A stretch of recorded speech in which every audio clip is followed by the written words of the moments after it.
Hello, my name is Rosemary Neshyba. I am the superintendent of the Lake Worth Independent School District. I joined the district in June of 2018.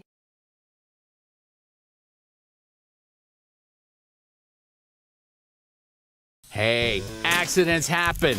Your phones won't last forever, neither will your tablets and computers. That doesn't mean you need to trash them and spend your hard-earned money on new ones. Save that money and spend it on something you need or on something you want. At U-Break iFix, we're experts in smartphone, tablet, and computer repair. No matter what problem you have, we fix it, and you'll save money. So, what can we fix for you today? Call us at U-Break iFix now.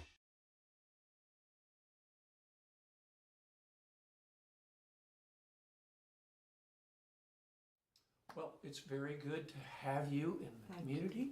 Thank you. I'm excited that we're going to be able to spread the word about you and all the experience that you bring to this small but important segment of the county.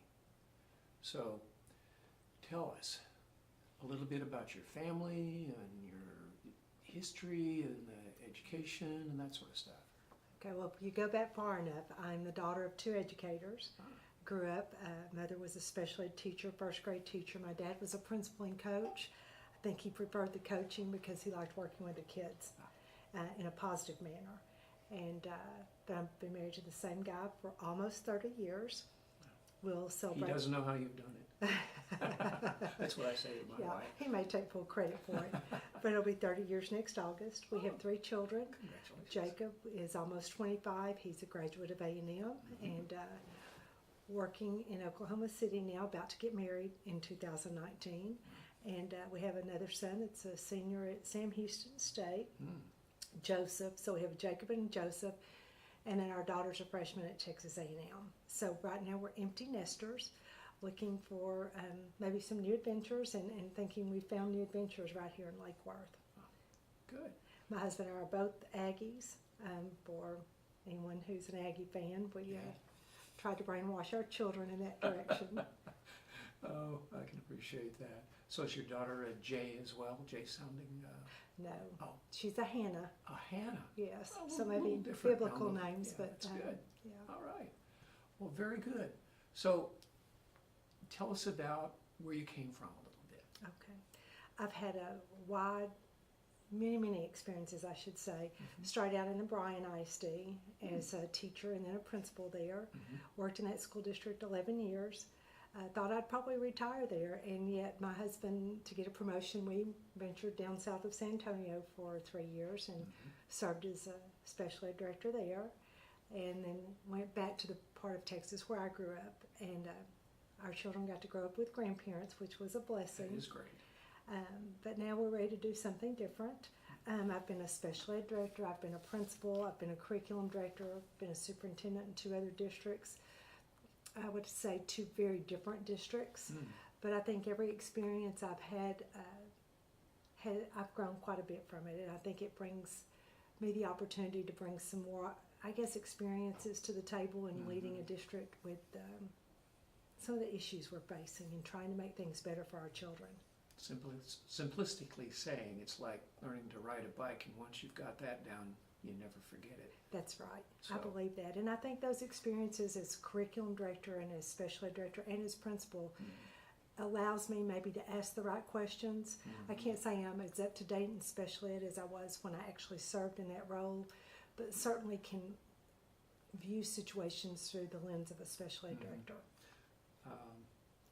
I'm sure that my father got this from someone back in history, but you know, you learn from other people, but you learn how to utilize their knowledge to enhance what you can do. You know, and that's exactly what you're describing, isn't it? Yes, and if you go back to the beginning, I think I had great mentors, people I still would like to be like. Yeah. I think when I stopped trying to get better, it's time for you to send me to the house. But right now, if I go back and say, who came into my life and helped me be a better leader, and I've certainly made mistakes along the way, but I think you learn those hard lessons and you don't repeat those. But I also think that I had mentors who were nurturing and who valued me and helped grow me. Mm-hmm. And I think Terrific. you're supposed to pay that forward. You should. Yes, Oftentimes, some people don't accept that. that's true. That's true. But yeah, if you offer it, that's all you can do. Right. So, well, how did you find out about this position?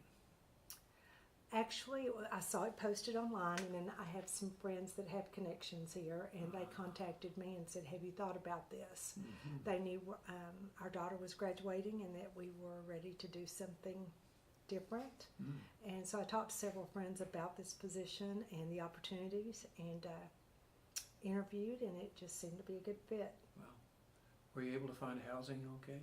Well, I'm in an apartment at the moment. Okay. We'll be looking for housing after the new year. Yeah. Just a lot of moving pieces right now. My husband just retired, and he's trying to sell our house. And so there are 5 people in my immediate family, and we're in 5 different communities. Wow. But I think he knows me fairly well. I think the week after we got I hope married, so. yeah, after 30 years, Yeah. the week after we got married, I got an assistant principal's job and started putting in 14-hour days. Oh yeah. So he said, "I know you, and I know that you will be putting in long hours, and you wouldn't have time for me anyway." So he's going to do a little hunting this fall, or a lot of hunting, and while I try to get myself established here. Very good. Wow. Just curious, what type of work did he do? He is retired civil engineer. Ah. He worked for TxDOT for good. many years. Okay. In fact, I was in graduate school and teaching in Bryan College Station, and I met him. He was an engineer in Houston. Wow. So that's how we met through a roommate. I think I told you once I married my first and last blind date. Okay. And it's 43 years now. Wow. Yeah. And I really don't know how she's done it. At least you recognize that. Oh, yeah. Okay. Anyway, we have 3 kids. We'll put 6 years between each one of them. The idea there was to kind of catch up with our own lives, but also to save enough money to send them to college. I would say that's probably a great idea. I have 2 in college at the moment. Yeah. Yeah. And, you know, we figured it also would keep us young, or kill us, whichever works. It did keep us young. Okay. And here I'm talking about me, and it's about you, but I went to my 50th high school reunion Wow. on the weekend in Florida, Lakeland, Florida. Bunch of old people there, you know. But not you, right? No, they said, "Well, how old are you?" And I said, "Well, I'll be old when I'm 15 years from now." Right. And they all ha ha ha and that kind of stuff. But a lot of them said, "You don't look at all like you did in high school." I said, "Well, that may be good because I weighed 155 pounds, and that's you could turn me sideways and not see me at all," Okay. which got me out of class sometimes. But anyway, so you went to a little college down the way, huh? Yes. Did you like it? Loved it. Yeah, Yes. it's a really great culture, isn't it? It is.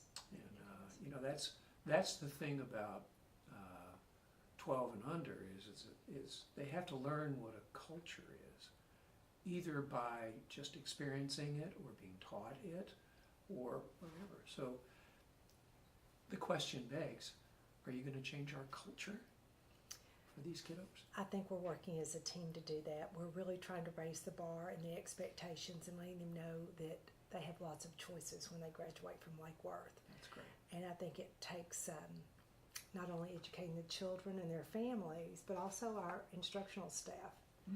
If I were to walk in, I would want you to know what's the minimal ACT score to get into Tarleton State or Texas A&M. You know, those are some things our students may be asking. So if I have a relationship with the ag teacher, he might be able to, I might listen to him before I listen to a counselor. So I think it's really important that we spread that culture of post-secondary options and choices. That's a very wise approach. It really is. You just don't know who the kids are going to trust to give them guidance. Well, and you know, I have to speak from personal experience. Counselors we had were really great people, but they had no idea what I was interested in. Right. You know, and that's the way that went back then. it's a little bit different now. And not only that, just the counselors aren't the only resource. That's right. That's right. And we also know it's very important to have a good relationship with someone. And the kids in a high school, a large high school, sometimes you never know who they're going to have the relationship with. That's true. So at least if we know enough to guide them in the right direction or give them enough information to encourage them to fill out that FAFSA, see what's available financially. There are a lot of families that will say we just can't afford to do that, and really there are options open to them. Sure is. There are scholarships that never get tapped. That's exactly right. And I think if we start having those conversations with our little ones, you know, in my own home, we started talking about college before they started school. So our children grow up knowing that's an expectation. How do we convey that to the children we serve in Lake Worth? Yeah. We've got to have those conversations not only with them but with their families. There was a program that has gone away now that I participated in to go to the high school, to the junior class, Texas Scholars, something Yes. like that. That was a real good experience for me and ultimately for the kids that I got to go visit in their classroom. Some of them kept their heads down the whole time I was there. They weren't asleep, they were listening because they were clearing their throat and going, ah. But I remember one young man who had his head down, and when I went to the whiteboard and said, how much do you think $25,000 is a lot of money? Maybe even $27,000? Do you think it's a lot of money? Oh yes. And he raised his hand and he says, that's as much as a car cost. So that's very wise of you to know that. He said, well, I've been looking at cars. And I said, well, I can appeal to you that, you know, looking and getting one is a challenge. You know? Well, you made it relevant to them. I did. He could tie right into that. And the rest of the class period, they were paying attention when I went to the board, and I said, okay, a child, when they're born, costs the parents between $6,000 and $7,000. And if they have 3 of those, how many dollars are those? And they went, oh, I don't know, 18, 20,000, you know, and they went on.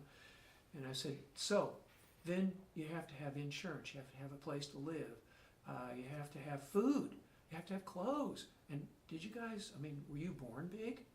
And they all laughed. And ultimately what happened is that got communicated that $27,000 was just barely enough for one person, maybe 2, to scrape by with after they got out of high school. And then I asked them, what are you going to be when you grow up, kind of thing. And the young man who popped his head up, he said, I'm going to be a chef. I said, oh, really? Special kind of chef? And he said, well, I'm going to go to Cordon Bleu. Oh, wow, that's awesome. The one in Canada, the one in Dallas, the one in Paris. And he says, I don't know, I've got to figure out how to get the money first. Okay. So that was encouraging to me. Yes. But it really prompted me to kind of go around the room and see what some people wanted to be veterinarians. Some have had no clue. Some of them were going to work with their family's business. They were in construction, and he knows how to wield a hammer and screwdriver and all that sort of stuff, and he respects his father. And so it was really an enriching time. It's really sad that program's not around anymore. Yes. But anyway. I will tell you, we have a program called AVID in the high school, and it does talk about students who are first generation college, talks about what options are available, gives them some skills as far as study skills, and actually has the students, the program has the students planning for the future.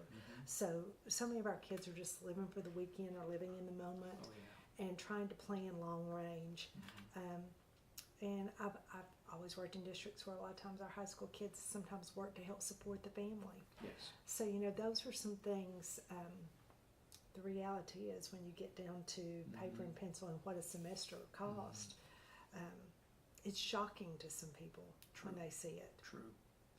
And that's, you know, paying a teacher. I don't care what school level you are, paying a teacher, and you add that up by the number of teachers that you have to cover the population that has to be taught, that's a heck of a lot of money. Yes. And the kids don't quite understand that it costs money to teach them.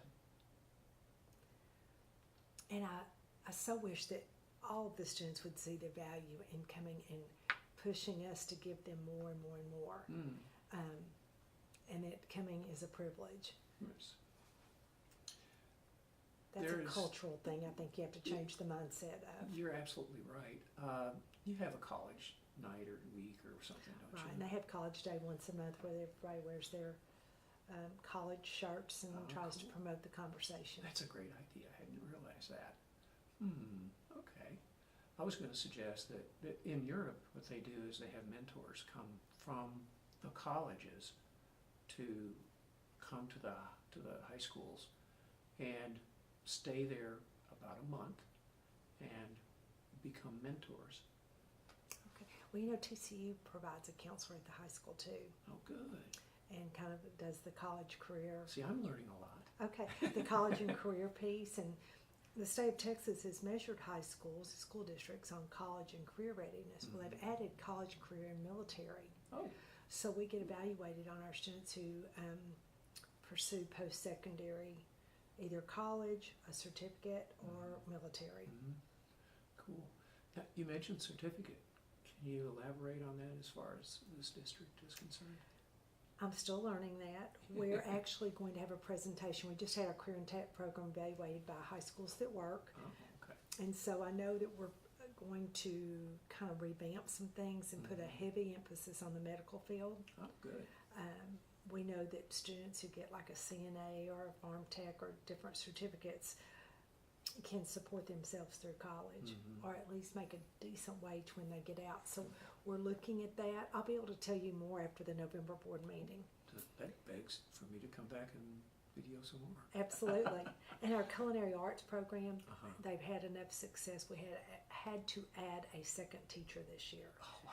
And so that's Well, yeah, I mean, that's a the great one you program. had, awesome. Yes, we- Kids love her. Yes.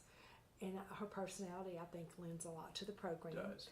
We also have a very strong ag program, and we're getting the welding pieces in place. So we've got a lot of pieces. We're just trying to streamline and make it more efficient, because for the kids to get a certificate, they've got to take so many classes. The pathway has to be aligned. And Dr. Kibido, our CTE director, is working on that right now. Very good. I know that the high schools that work, they were either here last week or week before last. Well,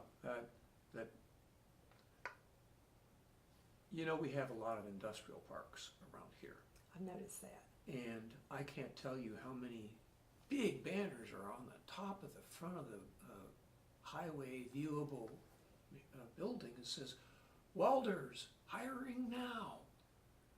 That's just one vertical that they could go after, and they don't want really seasoned veterans. They would much rather teach them to do what they do.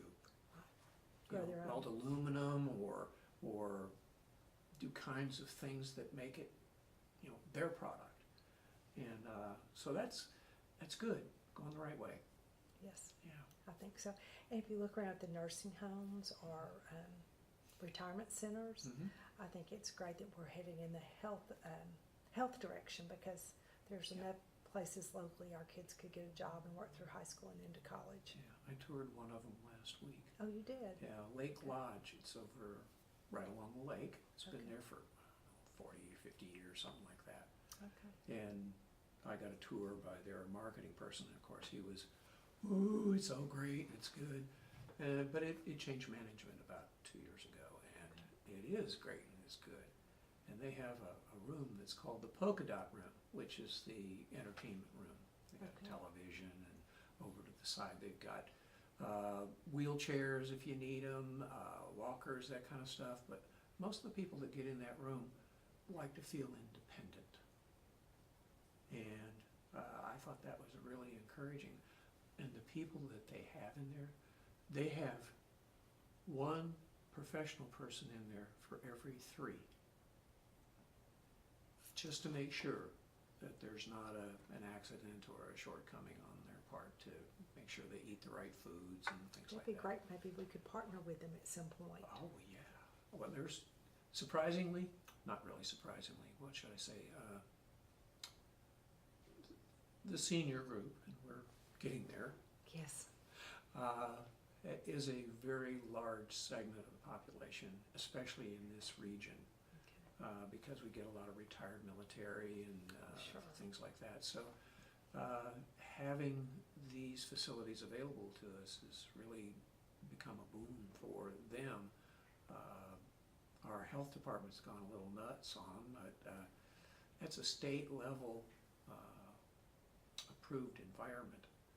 And if you don't have all the folks on site 24 hours a day, in other words, you have to have enough staff, you don't get your certificate. You don't get your certificate, you kind of get passed by. Okay. Anyway. Kind of like daycares. It is a lot like Yeah. daycare in that sense, but anyway. So, tell me a little more, and our viewers, what you think you're going to accomplish in the next year. What's your target? The target is to grow our leaders. Mm-hmm. That's one of the targets. The other target is to raise our performance by state standards. We're looking at individual students, groups of students, whether it's our bilingual students or our high school students who are struggling to pass the state mandated test. That's what the state measures us by. I think there are a lot of other things that we're doing well from the CTE program. The bilingual program does great things here. But I think if you look across the board, what are we going to focus on this year? We're focusing on leadership and improving the level of instruction we provide to our students. We're trying to raise the bar. And I think if you look at the level of the rigor we're providing our students, we want to increase that. We'd like to teach everyone at a high level. So those are things we're targeting.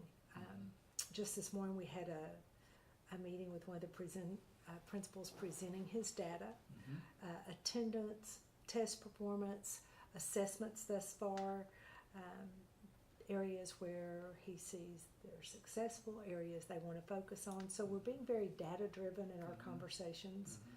And so I think that's where we're headed, leadership and performance. Good deal. Or I should say rigor of performance. Well, you know what I don't understand about the state is that they don't quite get that each individual is unique, and you Very cannot frustrating. test unique. No, you cannot. And some are visual learners, some are readers and studiers and can pass a test and nothing flat. But when it comes down to putting a nut on a bolt, which end do you use? Right. Yes. And then we have a great choir program. Our fine arts program is very strong here in Lake Worth.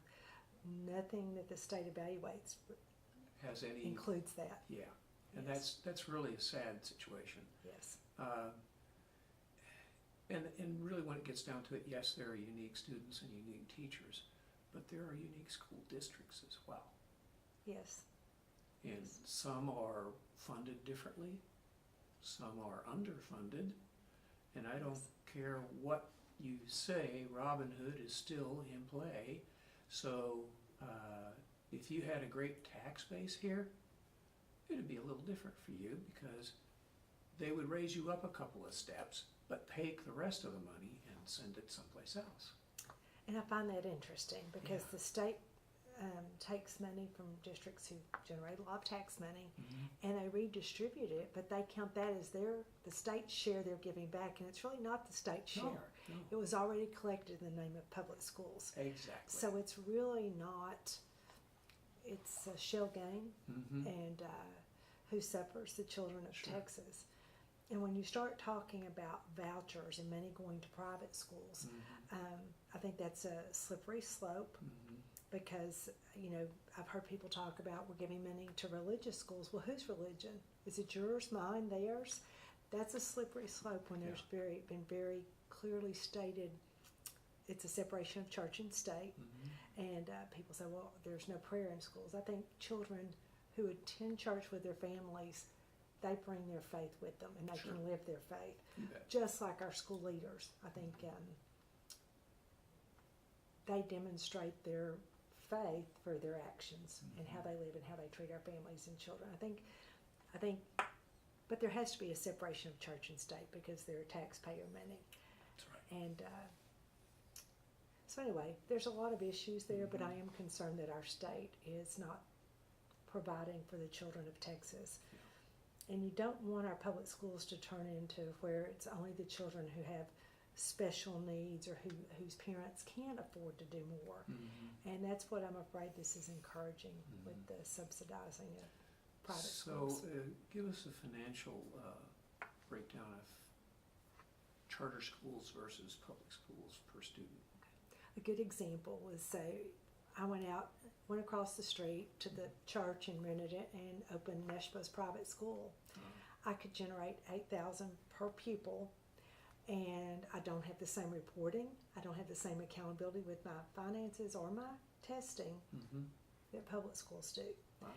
I also don't levy taxes, and I don't set tax rates, nor do I have a board that does all that. If I open a private school, I get subsidized at an average across the state.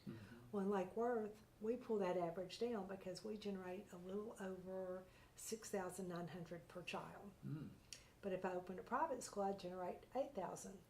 So if you just look at one classroom of 20 students, that classroom is generating $20,000 more per classroom. So if you have 5 classrooms, that's $100,000 more that they generate. So, you know, when you look at individual student, $1,000 per student, but you start looking per classroom or per campus, that's a lot of money. So how much of that tax revenue that you do get goes to M&O? The tax money all goes to M&O. Okay. We have to set the INS rate based on bond election. Okay. And so when Lake Worth citizens approve a bond, and there's a maximum amount you can go out for that, and I think we're already there, the taxpayers have to approve anything above for the INS rate. Well, that's understandable. Yes. The maintenance and operations, that's the state money and the local tax money. Okay. I'm being educated as long as they understand what we're talking about. Well, and I think if you look, you know, some districts where they've been critical of them building these big stadiums or big whatever, that's not built out the M&O rate. Right. The taxpayers there passed a tax to pay for those venues. And bond issues and things like that. the bond issues, you take a bond out if you want to build a stadium, it has to be voted on, and that has to be listed on the ballot. So I have to say that you can be critical of those big things, but those taxpayers they approved that. They said yes. Yes, they did. Yes. That's good. That's interesting because, you know, there's no limit to a McKinney school district where the population, I remember quite a few years ago, guys, when I came to the Dallas area, McKinney was the size of, financially, the size of Lake Worth. Okay. And I asked one of the founding family members, because I was in the newspaper business at the time, I said, how do you think it's going to go in the future? And he says, well, here's the thing. My great-grandfather took a ruler and laid it down on a map in the center of Dallas and went out to the end of the ruler, and that's where he put his farm. I said, well, why did he do that? He says, because he didn't want to be near all that city-fied stuff. He says, and I wanted land, because I wanted to put cattle and grow vegetables and that kind of crop and that kind of stuff. And I said, oh, okay, well, that's changing now. And he says, yeah, we're like the 3rd or 4th generation, and we have leased all the downtown space, which we used to own. We now have a corporation that manages that lease. Wow. And it's a 99-year lease. So they don't go away, and it's a huge penalty if they try. That was something my great-grandfather taught me. He says, if you give somebody something, access, whatever, you make sure that they value it, so that you don't end up with somebody sharecropping half of your property and you getting 1/10 of what they did. Okay, well, I don't quite understand all that, but I'm sure that it's working, and it is working, because I think McKinney is the fastest growing, largest school district in this part of the state. And got more kids and big stadium and all that kind of stuff, and a lot of major corporations. And obviously their community values education. Yes. You know what the median income of McKinney is? I don't. $312,000. Is that right? Check that out. I heard a news thing about that, and I went, can't be that much. You're gonna have, step and fetch it people around, right? That'd be me. And no, 312,000. Wow. That's household income, and I'm sure that's an average. I wonder what the people are doing to raise at the top end, and then what is the lowest end, Yeah, and who can afford to live there. That's interesting. And the census is coming, I think. Okay. And we'll get to see some of those figures. Okay. Speaking of census, though, you're in a town that just barely got over 5,000 people living in it. How many students do you have, roughly? 3,368. I just looked at yesterday. Wow, that's 1.8 per household, or per adult population? I'm not sure. Yeah. It's up there somewhere right Yes. in there. But they're not all in this city, are they? No. Lake Worth ISD encompasses part of Fort Worth and all of Lake Worth. Mm. So we have some of our schools that are in Lake Worth ISD, but Fort Worth, Texas. In fact, our Ag Barn, the front part of it's in Lake Worth, the back part of it's in Fort Worth. Really? Yes. Well, we have some retail spaces that are that way, like the new Atwoods that came in about 2 years ago. Oh, really? Their parking lot, half of it is in Lake Worth. The rest of it's in Fort Worth. Is that right? And Okay. the taxation goes wherever the cash register is. Oh. So. Well, I hope they kept it in Lake Worth. Nope, No, nope, of course nope, not. Nope. But they're good. That company's been very good to Lake Worth ISD. Yeah, that's a family-owned company out of Oklahoma. Okay. And they have, I think this was the 60th store, and it is their superstore. They don't have anything larger than that. Okay. And I know a little bit about it, as you Okay. might imagine, with my background. Sure. So the point is that we have 53 restaurants. Your culinary arts is growing leaps and bounds, Yes. more, I would say, than the Saginaw one. Really? Yeah. Okay. They've had 2 instructors over there for about 3 or 4 years now, and they've changed over, get people hired away and all that kind of stuff. Right. But the level of seriousness is demonstrated by how many of these young people that are coming out of our high school in that class get hired here. With 53 restaurants Lots within of the city opportunity. limits Yes. and or just on the edge. They claim Lake Worth, Okay. like on the border says, that's a Lake Worth store, Anyway, the point is that the more that we focus on providing things that make sense around this district, as far as career training and Yes. skills, the better off the kids are going to be. A lot of them will go off to college, yes, I hope. In fact, our Lions Club contributed a scholarship about two years ago to a young man, and we ferreted him out through the Chamber of Commerce, and they go in and they look at the kids and see who they're going to, put a scholarship with. This kid wants to be a theoretical physicist. Wow. Do you know where he's at right now? I don't. Yale. Wow. Yeah. That's amazing, isn't it? It is. Great investment. It is. And what I did when I handed him our little bitty $5,000 check was, you are gonna come back here and help us, aren't you? He kind of looked at me like I'd slapped him a little, but who knows? But it is difficult to get a child who goes out of state to school. Unless they get a full boat, full ride, whatever they call it, it's an expensive proposition. And even in-state stuff is I think getting we're there. fortunate to have a community college here Yes. that our kids can tap I was into. going that way. Oh, okay. Well, and we have dual credit classes in the high school, Mhm. and I think that kind of gives them a foundation and gets them warmed up, hopefully to know that they can continue down that road. Wonderful. You know, I've run out of direct questions, so Okay. I want you to ask me. No, I'm just kidding. Are there some things that you just want to impart to the viewing public that they need to know about this school district, how it functions, how you feel like it's going to mature? We are getting a population boom from every which way. I'm sure that you've got an opinion or two. I do. Of course I do. I think one of the things we're focusing on in the lower grades is literacy. We're really looking at next year possibly expanding our pre-K to full day. Oh, good.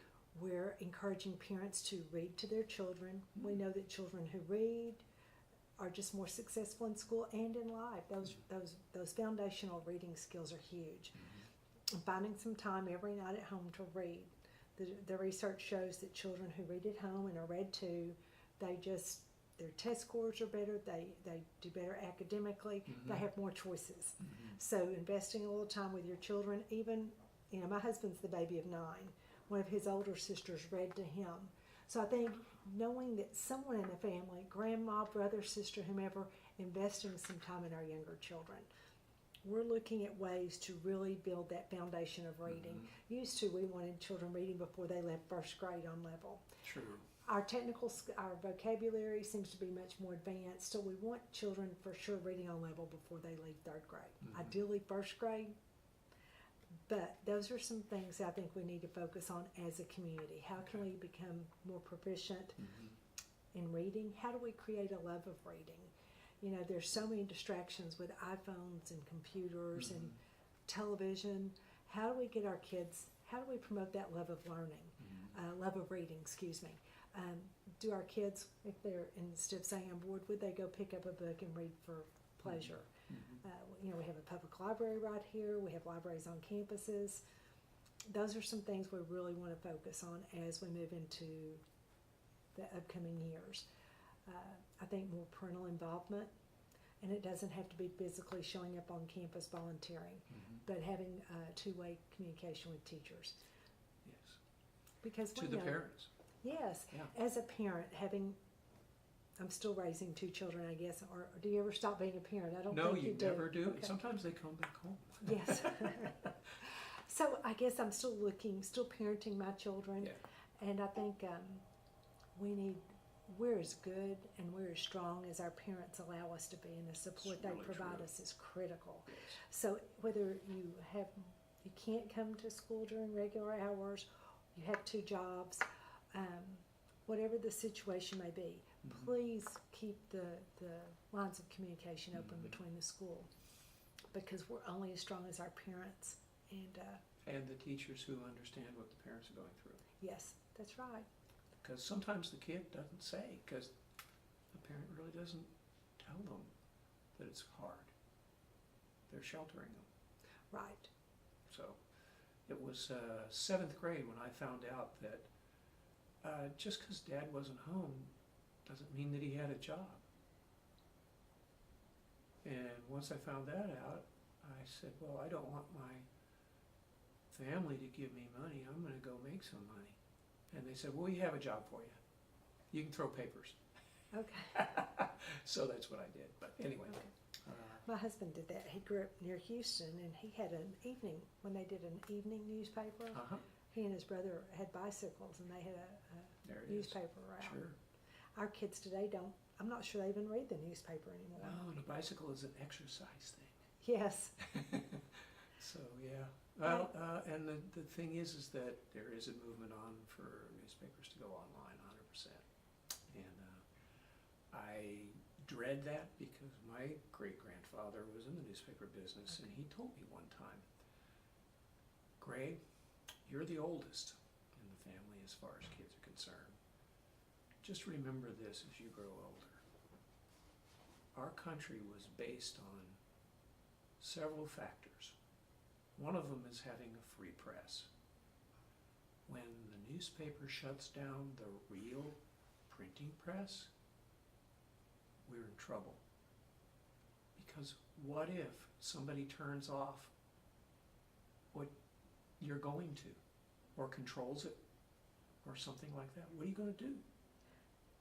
You gotta. And what our kids are pulling off the internet, that they don't check to make sure it's real news. No, I know that for a fact. Yes, that's a concern, and that's the other thing that concerns me. Are we teaching our children how to interpret and process things and make judgment calls? Mm-hmm. You know, critical thinking stuff. Yes, thank you. Yeah. Yes, are they able to look at something and figure out this is reasonable, this isn't reasonable? Mm-hmm. Can they look and have a logical, reasonable conversation? Mm-hmm. To have those critical thinking skills. So, if it's common sense that makes you successful, why is it not as common as it should be? That's a good question. We'll end it at that. Okay. Rosemary, thank you. All right, thank you. Appreciate the time you've shared with us. And if you invite me back next time, I'll have more questions. And I'll have more knowledge of the district by then, so I'd love to. Thank you. All right, thank you. Now back to your day, right? Sure. Yes. Say goodbye. Goodbye. Thank you. Come see me.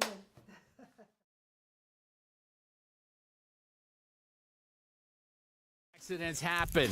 Your phones won't last forever. Neither will your tablets and computers. That doesn't mean you need to trash them and spend your hard-earned money on new ones. Save that money and spend it on something you need or on something you want. At You Break iFix, we're experts in smartphone, tablet, and computer repair. No matter what problem you have, we fix it, and you'll save money. So, what can we fix for you today? Call us at You Break iFix now.